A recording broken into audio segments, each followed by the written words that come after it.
On vous souhaite la bienvenue à ericlatour.com. On reçoit aujourd'hui deux artistes. Dans quelques instants, ce paysagiste sculpteur, nouvelle œuvre à présenter du côté d'Iberville, Patrick Monat. Mais tout d'abord, elle est plutôt dans la musique, elle joue du violon, mais elle est beaucoup dans le divertissement et la créativité. C'est Marianne Paquin.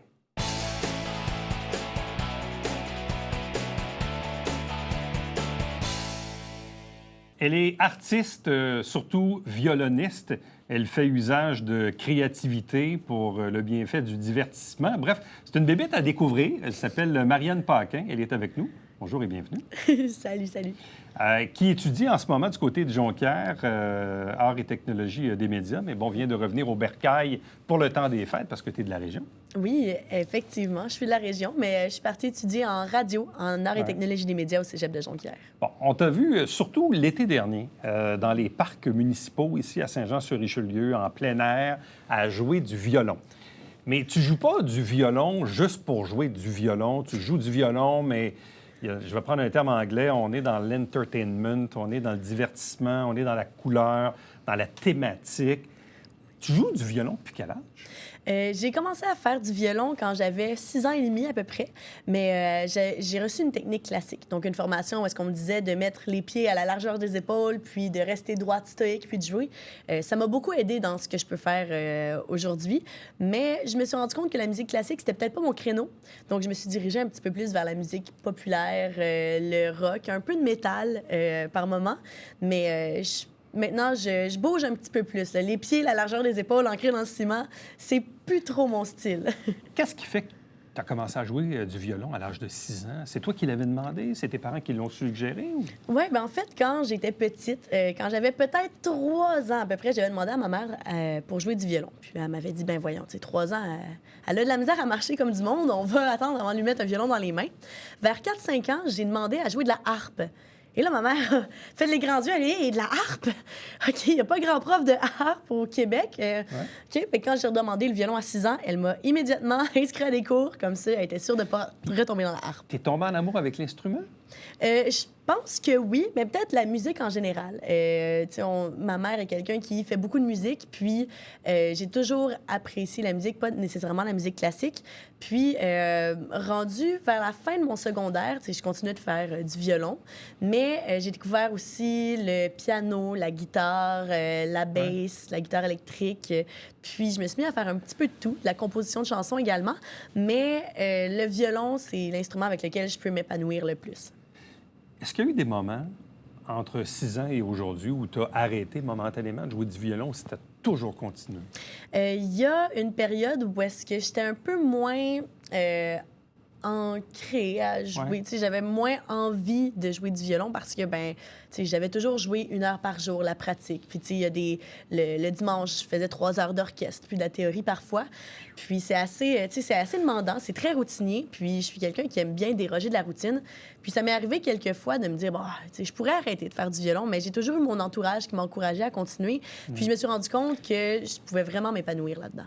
Bon, on le sait, les gens qui fréquentent les collèges, les cégeps, y arrivent à un moment de l'année où c'est le cégep en spectacle. Oui. Tu as eu l'occasion de participer à quelques compétitions, si on veut? Oui, bien, je vois vraiment ça comme un spectacle où tout plein d'artistes peuvent se produire. J'ai participé cette année, puis l'an passé aussi. L'an passé, j'ai même eu la chance de me rendre à la finale nationale de cégep en spectacle. Puis j'ai gagné le prix coup de cœur du public, ce qui est un honneur pour moi d'avoir gagné parce que je joue pour moi, mais je joue également pour le public. Puis c'est vraiment un bel honneur. Mais c'est quand même énorme parce que Cégep en spectacle, premièrement, c'est beaucoup de prestations à travers le Québec. Là. Bon, là, dans ton cas, donc l'an passé, tu avais gagné la finale locale de Jonquière. Exactement. Puis après ça, le coup de cœur du public à la finale nationale. Tu t'étais classé combien à la finale nationale? En fait, le classement, ça fonctionne qu'on a une première place, une deuxième place, puis par la suite, il y a des prix un peu plus généraux qui sont offerts. Puis première, deuxième place, c'est d'autres artistes qui l'avaient gagné, puis qui étaient vraiment excellents.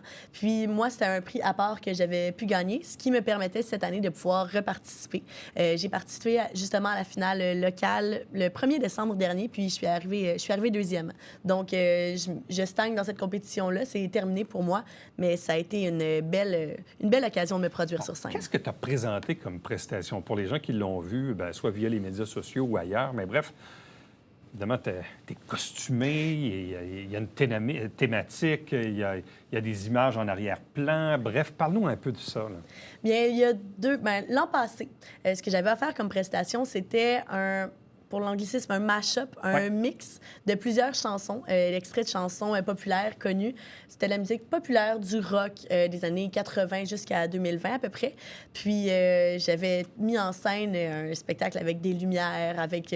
en arrière, sur une plateforme, j'avais des images qui défilaient, puis des vidéos qui accompagnaient ce que je faisais. Cette année, j'ai fait de la composition musicale. Donc, j'ai fait 3 compositions de mon cru. Puis, j'ai présenté un spectacle mariant danse, gymnastique, violon. Petite surprise. Des fois, il y a des morceaux de vêtements que j'avais pu fabriquer qui partaient. Puis, c'était bien cocasse. Fait que j'ai essayé d'aller rejoindre le plus grand nombre de personnes possible. Bon, revenons sur l'été dernier, parce que tu as eu un été très, très, très occupé. Je parlais des prestations en plein air, mais tu as eu d'autres engagements aussi. Bref, comment c'est arrivé, ça, cette opportunité là, de pouvoir jouer en plein air, entre autres avec le pianiste Guy Martin? Bien, j'ai eu la chance de jouer avec Guy puis avec quelques autres musiciens pendant l'été. Puis c'est des opportunités. Moi, je pense que dans la vie, on peut créer nos opportunités. Puis c'est en allant jouer dans certains parcs que finalement, je me suis fait offrir certaines opportunités, justement, avec d'autres musiciens, puis de me déplacer dans la ville pour jouer. Puis c'était même parfois à la demande citoyenne, parce que... il y a des gens qui venaient me voir, puis c'est quand la prochaine fois que tu vas jouer? Puis il n'y en avait pas des prochaines fois. Fait qu'on les crée, ces espaces-là, puis on essaie d'aller chercher les gens comme ça, puis de leur faire part de où on va se produire la prochaine fois. Est-ce que tu connaissais Guy Martin? Je le connaissais de nom, mais j'ai vraiment plus appris à le connaître cet été en le voyant dans des parcs un peu partout. Puis c'est lui qui m'a invité à venir jouer parfois avec lui, puis les invitations étaient toujours super appréciées. Entendu, c'est ça? Il t'avait entendu à quelque part, puis là, il t'a appelé? Il t'a demandé? Je pense que oui, c'était quelque chose du genre, mais on a fini par se recroiser un peu partout parce que c'est quelqu'un qui est relativement impliqué, puis on se croisait un peu partout, puis il m'avait entendu, puis il m'avait dit « Hey, ça tente-tu qu'on joue ensemble? » Finalement, c'est parti comme ça. Qu'est-ce que tu as appris de cette expérience-là de jouer en plein air dans les parcs de la ville l'été dernier? Bien, on est très libre quand on fait un spectacle seul, puis je trouve ça le fun, ou, tu sais, même avec Guy aussi, on est très libre de pouvoir faire ce qu'on veut, contrairement à dans un orchestre où c'est très... Tu sais, on suit notre partition, puis on va suivre ce que le chef d'orchestre nous indique. Mais je pense que j'ai apprécié cette liberté-là de pouvoir jouer des chansons pour moi, puis de pouvoir remplir ce que le public a envie d'écouter. J'essaie de jouer beaucoup des chansons... Cet été, c'était beaucoup d'interprétations de chansons que le public connaissait. Puis, je pense que ça a été relativement apprécié. Là, tu termines ton année. Là, tu vas retourner à Jonquière, évidemment, pour compléter ta session, ce qui va t'amener jusqu'au printemps. Quelle place le violon va occuper dans ta vie au-delà de tes études là, au cégep cette année? C'est une excellente question. J'aime beaucoup la musique. Je suis en amour avec cette passion-là. Je ne sais pas encore ce que je veux faire après le cégep. En ce moment, j'étudie en communication dans les médias. C'est un domaine que j'apprécie particulièrement, mais la musique, c'est toujours quelque chose qui va faire partie de ma vie. Si je continue à travailler dans une station de radio, par exemple, bien, c'est certain que la musique va faire partie de ma vie. Je peux, avec ça, faire de la composition pour de l'imagerie sonore de radio. Sinon, si je veux m'en aller un petit peu plus en composition musicale, qui sait, peut-être que je vais continuer à l'université pour de la musique de film, de jeux vidéo. Je ne sais pas encore, mais c'est certain que le violon et la musique en général vont continuer de me suivre. Est-ce que tu souhaites aller à l'université l'automne prochain? Je ne sais pas encore. Il faudrait que je choisisse. Il faudrait que je fasse mon choix bientôt, mais je ne sais pas encore. C'est une bonne question. T'hésites en quoi?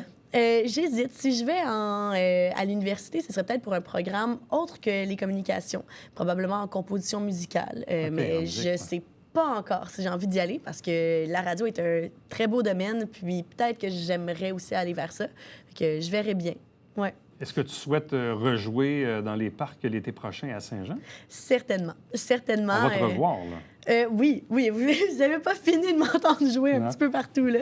Non, j'aime vraiment ce contact-là. Tu sais, en plein air, c'est vraiment le fun, c'est convivial. Les gens passent. S'ils ont envie d'écouter, ils restent. S'ils n'ont pas envie, ben ils partent. Puis, tu sais, ils sont là pour le plaisir. Okay. Est-ce que tu as aussi déjà d'autres engagements en prévision de l'année ou de l'été qui vient? Oui. Je ne sais pas à quel point je peux en dire, mais il y a Saint-Jean a du talent qui s'en vient en mai prochain, qui est une levée de fonds, en Oui, fait. on a en reçu quelque les gens de sorte. la famille Fondation Caron. Là. Voilà, bien, je vais représenter l'Éclusier. Donc, j'en dis pas plus. Si vous voulez aller regarder ça, vous pouvez aller sur Facebook, probablement Fondation Caron en mettre. Moi aussi, Ouais. je vais en mettre un petit peu sur le mien. Fait que... OK, donc ça, c'est à venir. Mais est-ce que tu souhaites avoir d'autres genres d'engagement, au-delà des parcs l'été prochain ou de l'événement Saint-Jean a du talent? Est-ce que tu souhaites jouer dans des spectacles corporatifs, des mariages ou même des funérailles ou je ne sais trop, des événements, des spectacles? Est-ce que tu veux continuer à faire ça? Ouais. C'est certain que j'aime ça, faire ça. J'ai déjà fait quelques événements dans ce genre-là, c'est mariage, puis événements corporatifs. Mais c'est sûr que si les occasions se présentent, je suis super ouverte, puis j'adore faire ça. C'est un peu mon travail. Tu sais, c'est quand même intéressant comme job étudiante, là. Vraiment. Mais en même temps, je reviens à ça, ça vient un peu décoincer le violon. Parce que le violon, Oui. tu disais tantôt, bon, formation classique et tout ça, mais la façon dont toi, tu l'amènes, tu démocratises un peu le violon en soi, par le choix des pièces, mais aussi par le choix du spectacle visuel que tu y apportes. Oui, effectivement, c'est quelque chose que j'aime. Tu sais, j'aime essayer d'aller rejoindre beaucoup les jeunes de par le violon, parce que souvent, c'est un instrument qui est associé à la musique classique. On peut difficilement dissocier des spectacles où il faut s'habiller chic. Puis Ça me fait penser un peu à Nathalie Choquette, chanteuse d'opéra, mais qui faisait des spectacles d'opéra, mais bon, en y allant vers des blagues, vers l'humour. C'était un peu ça pour démystifier. C'est un peu le même principe. Toi, tu as le violon, mais tu y vas autrement pour que les gens apprécient l'instrument. Là. Oui, c'est certain. Puis j'essaie de... tu sais, c'est rare que je vais jouer une pièce puis je vais rester ancrée dans le sol. Là. Je me promène un peu, je joue, puis... Est-ce que tu aimerais ça un jour donner des cours de violon? J'en ai déjà donné. En fait, je suis actuellement professeure de violon pour le Cégep de Jonquière. Puis, j'ai été aussi affiliée avec Musique Dépôt pendant 1 an ou 2. Puis, j'ai donné des cours au privé, justement, aussi. Fait que c'est quelque chose que je fais déjà, mais je pense pas que la job de professeur de violon, c'est quelque chose qui me tente vraiment. Tu sais, j'aime ça, mais je pense pas en faire une carrière. Okay. Mais là, est-ce que tu as quelques étudiants à Jonquière en ce moment? Oui, j'ai quelques étudiants. Ouais, ben là, pas pendant le temps des fêtes, mais après ça, je vais en reprendre. Puis, c'est avec le cégep, là, c'est vraiment intéressant. C'est dur à apprendre? Pas tant que ça. Tout le monde dit que c'est difficile à apprendre le violon, mais ça aussi, j'aimerais ça le débattre. C'est pas si complexe que ça. Si on a de la volonté puis on a envie d'apprendre, n'importe qui, c'est super accessible. Marianne Paquin, merci beaucoup. Bon temps des fêtes. Profitez-en bien. Puis bonne chance pour la suite et les projets futurs. Merci beaucoup. Restez avec nous. On vous revient après ceci.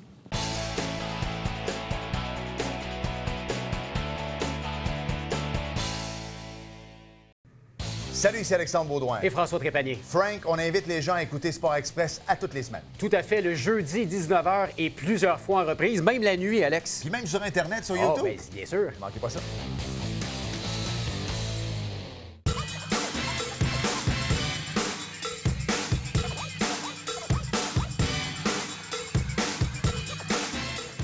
Dimanche, 9h30, Télé Bingo, on vous attend.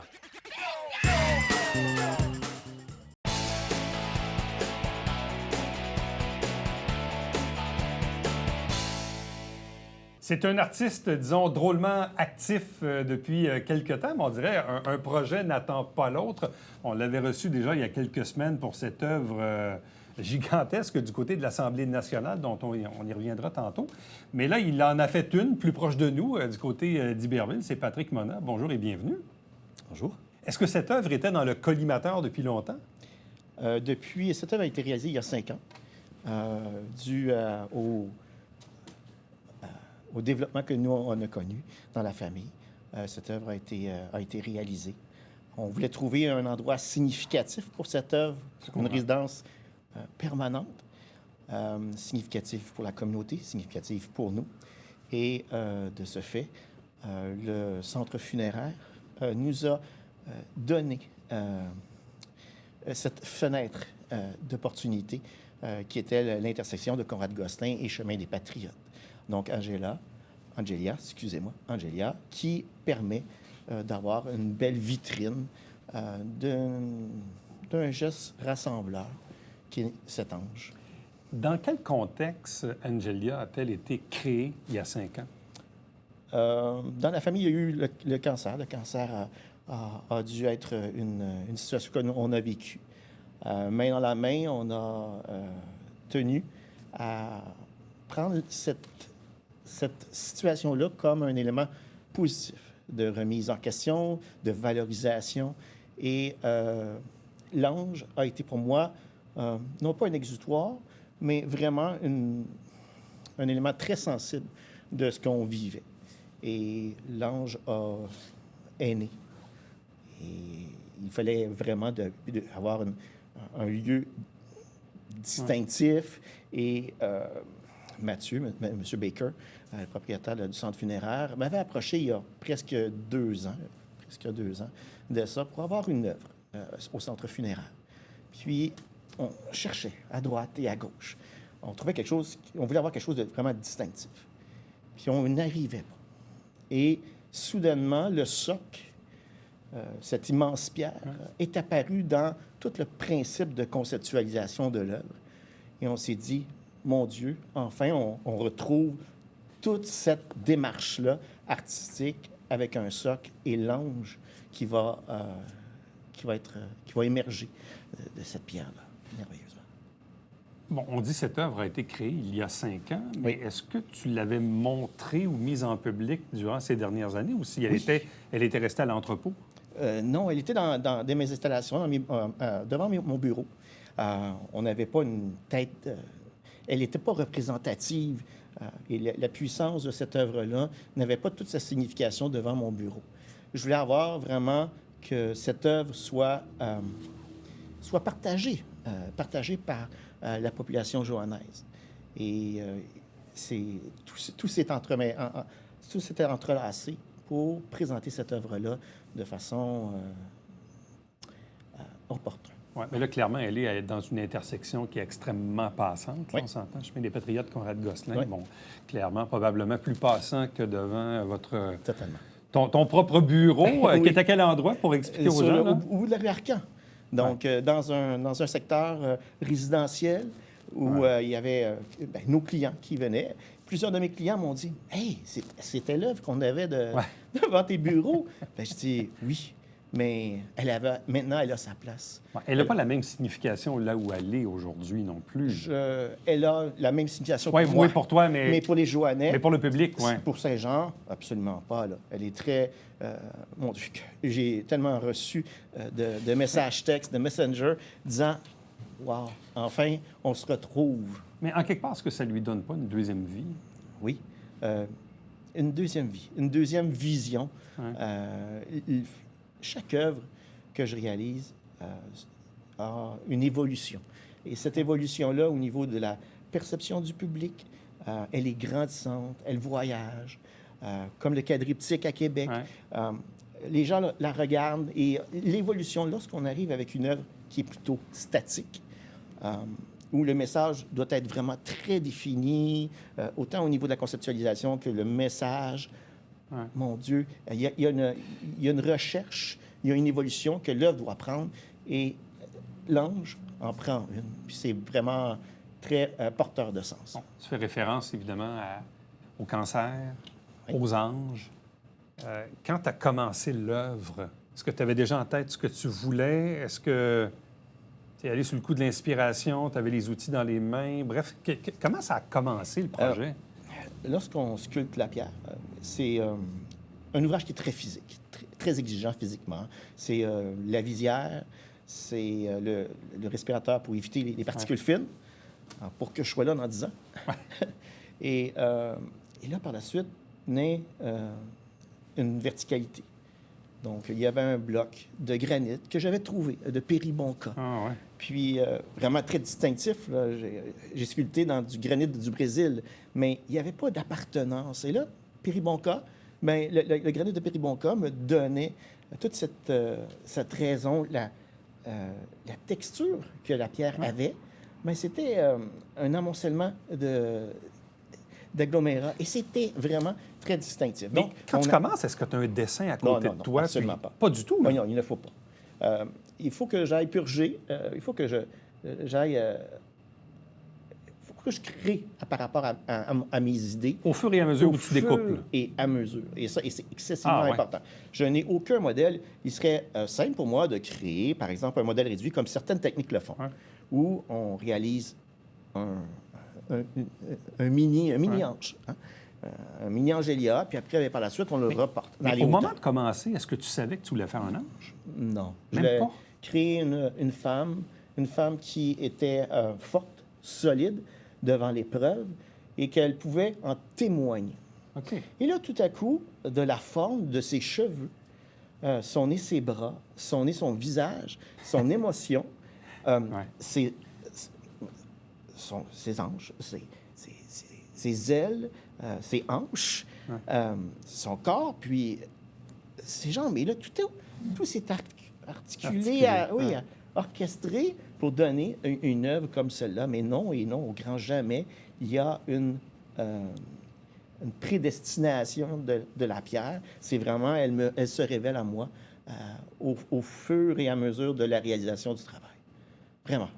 Et là, et son nez, il y avait une signification. Il y avait les bras qui étaient à l'arrière, qui essayaient d'affronter la situation. Puis je me suis dit, qu'est-ce que les ailes pourraient faire en sorte de livrer comme message? En même temps, ces dernières années, tu as fait beaucoup d'art éphémère. Oui. Là, dans ce cas-ci, on a une statue, un monument, une œuvre, appelons ça comme on veut, mais qui est là, fixe dans le temps. Là. Oui. Donc, c'est pas quelque chose qu'on va enlever dans 2 semaines. Là. Donc, bref, elle va perdurer dans le temps. Oui. C'est ça, je dis, c'est une autre signification à quelque part, parce que dans les dernières années, tu as fait des trucs là, qui durent quelques semaines, quelques mois, mais là, on est vraiment dans quelque chose qui est là de permanent. Le sofa, le divan qu'on a réalisé chez NutriFrance était là aussi une œuvre permanente. J'ai réalisé sur l'île au Renard, j'ai réalisé là aussi une œuvre qui était permanente. Sur la Rubella aussi, une œuvre permanente. Ouais. Je suis resté sobre dans mon approche.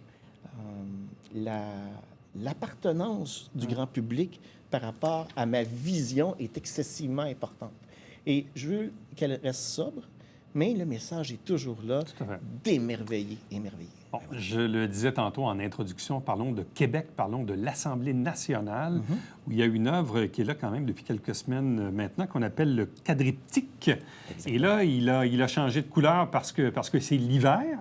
D'ailleurs, tu m'as envoyé quelques photos qui sont quand même assez hallucinantes là, dans le décor de l'Assemblée, avec la neige et tout et tout. Donc, d'abord, juste nous rappeler, qu'est-ce que c'est que le quadriptyque?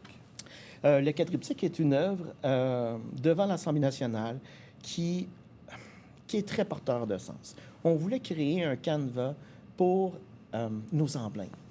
Et ça, c'était excessivement important d'avoir un support qui, est significatif par son caractère et son matériel utilisé, comme l'aluminium, le caractère réfléchissant de l'œuvre aussi. Donc, on s'y perd, on s'y retrouve dans ces miroirs qui s'entrelacent. Et l'emblème, chacune des saisons aura son emblème. Donc, on a eu le bouleau jaune créé par Véronique Pepin. Et là, maintenant, on est à l'Arfand des Neiges, l'emblème aviaire. Cet emblème aviaire qui a été réalisé par Diane Tremblay, Joanne Fréchette et moi-même. Donc, on voulait faire en sorte que nos emblèmes soient porteuses de sens. Et ça, c'est excessivement important. Donc, on regarde par les ouvertures à travers le quadriptyque et on regarde cette œuvre-là. Et elle s'adresse à toute la population. Ouais. Le plus beau de la chose, c'est lorsque on voit des gens à mobilité réduite voir l'œuvre, puisque les ouvertures s'adressent aussi à des gens qui ont des mobilités réduites. Et là, on voit l'émerveillement dans les yeux des gens. Et là, ça devient très porteur de sens à moi. Et comme je te le répète, et comme je vous le dis, Éric, c'est la signification d'une œuvre, c'est qu'il faut qu'elle soit évolutive. Et en ayant ce caractère de saisonnier, comme Loi Salvatrice l'était, où on avait fait des tableaux pour chacune des fêtes, bien là, on a fait encore évoluer là. Et c'est ça qui est la beauté, c'est d'être d'une polyvalence, mais surtout aussi d'aller chercher les gens. Et là, bien sûr, c'est une œuvre qui est là pour une année. Oui. Avec 4 tableaux, donc 4 saisons. Là, on est dans la portion hiver avec le harfang, des neiges. Et par la suite, donc, ça va changer au printemps et à l'été prochain. Oui. Le prochain tableau, c'est la devise du Québec, le Je me souviens. On va faire quelque chose de vraiment merveilleux. On fait un ciel de pierre, puis avec un champ, un pré fleuri à la base. C'est très, très significatif par rapport à la devise du Québec. On s'est toujours tenu debout comme une fleur dans un champ lors de périodes de tempête. Donc, un ciel de pierre très ténébreux, très parlant, très distinctif. Et ces fleurs de champ qui seront droites et qui auront la pertinence et le rattachement avec le Je me souviens. Donc, c'est le troisième tableau. Et le quatrième, l'iris versicolare, trois belles fleurs en acrylique, arrimées sur une pierre qui flotte, une pierre de champ, arrimée sur une pierre de champ, et cette pierre de champ-là flotte sur l'eau. Et là, toute la magie de l'éclairage de ce quadriptyque-là va permettre ainsi de faire rêver les gens. Est-ce qu'il y a d'autres projets à venir? Oui. En février, je ne m'arrête pas du tout. En février, on a une remise de prix de l'Association des paysagistes professionnels du Québec. Et on m'a appelé, avec Véronique Pépin, de faire les décors. De faire les décors pour la remise de prix. C'est une œuvre qu'on va réaliser. Ça sera magnifique. Ça sera très distinctif et ce, à nouveau. Le quadriptyque, allez voir ça devant l'Assemblée nationale. C'est encore là pour un bon petit bout en 2023. Et si vous vous promenez à Iberville, intersection Conrad-Gosselin, chemin des Patriotes, complexe funéraire, Angelia, qui est maintenant là à perpétuité. Exactement. Patrick Mona, merci beaucoup. Merci, Félicitations. M. Nadeau. Joyeux temps des fêtes. À vous aussi. Reste avec nous. On va revenir après ceci.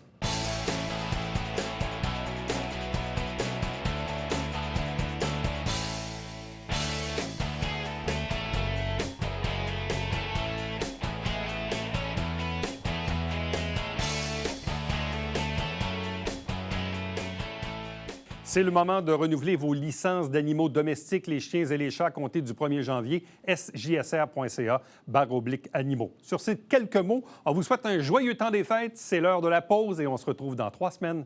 Bye bye.